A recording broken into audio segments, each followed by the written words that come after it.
Now the question that titles this video, what will derail your NRL club in 2022? Many questions may arise. You may think, the possibilities of injuries, suspensions, contract disputes, or the obligatory NRL scandal. We all love a scandal, and personally, I wouldn't have it any other way. In all seriousness though, what I actually really want to talk about in this video is this word right here. I know this word's a gross word and YouTube doesn't really allow this word on YouTube, so I'm going to be calling it the spicy cough. Now before you click away, this isn't a political piece or anything of that nature. I just want to talk about how this word right here will affect the NRL from a competitive standpoint, and how this is going to be different to the few years past. Alright, going into round one, we've already seen the loss of Adam Reynolds, Kobe Hetherington, and rookie head coach Craig Fitzgibbon because of the spicy cough. This will be a reoccurring theme over this year and could heavily sway the competition. As of mid-February, statistics were released on how many players had tested positive from 10 New South Wales NRL clubs.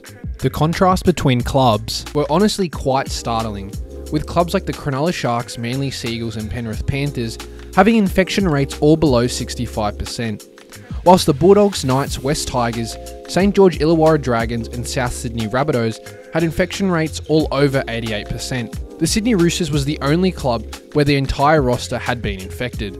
Now you might be thinking, these are all just numbers. How will this affect the upcoming 2022 NRL competition? Well, teams who have high percentage of infected players will have an upper hand when it comes to player availability.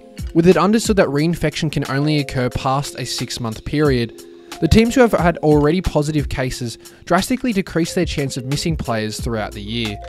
Teams like Manly, the Sharks and Penrith stand a big chance to have their season affected, as the NRL requires players to mandatorily isolate for 7 days before it is up to the club to decide when the player can rejoin their squad. Adam Reynolds' isolation over round 1 is a clear example of how a star player can just be ruled out at a drop of a hat, which could have direct implications on a team's finals chances. I mean, imagine a situation where one of the before mentioned teams are missing a player or two during the finals. That would honestly be tragic. The NRL has drastically relaxed protocols, as the players for the most part will be able to integrate with society freely. This was obviously a huge win for NRL players who settled their living conditions with the NRL over the off-season. But it obviously opens the door for reinfection at a higher rate with the players. With the NRL in Australia currently adapting back to normal life again, I think everyone agrees that the NRL players should return to their normal lives. This obviously does open the door back to reinfection with the players at a much higher rate. Also, a quick reminder, I'll be live streaming on Saturday the 11th, so tomorrow, the Melbourne Storm vs West Tigers game.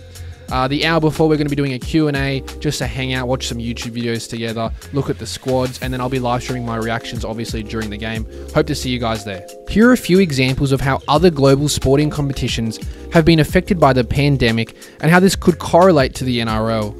The NBA over this current season saw in the month of December a record 103 players contracting the illness who were put into isolation, whilst the English Premier League over this current season saw 625 of its 3,147 players and club staff contract the illness. Now, I'm completely aware that the spike of cases globally has well and truly passed us, and I know the NRL will not be impacted to the extent that these competitions were. I fully understand that.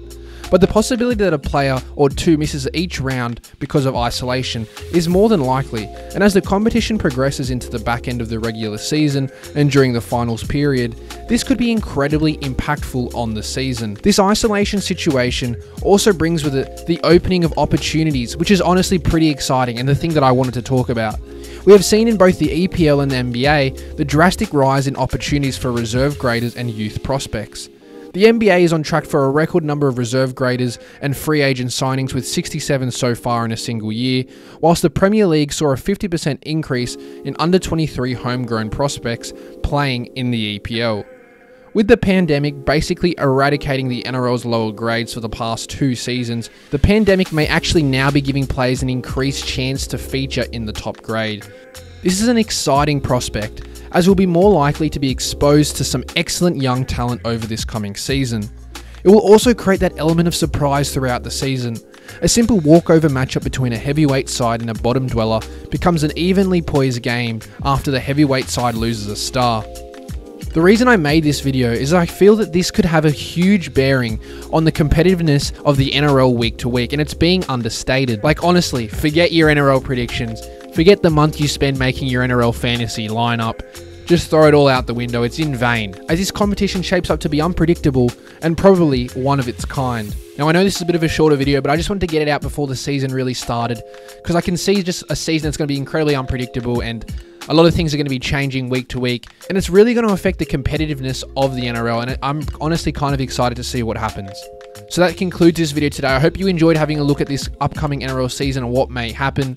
Don't forget to like, subscribe, and hit that post notification button. Of course, I've got that live stream on from Saturday at 5 PM, so come in and join the live stream. I can't wait to see you guys there, and thank you as always for watching.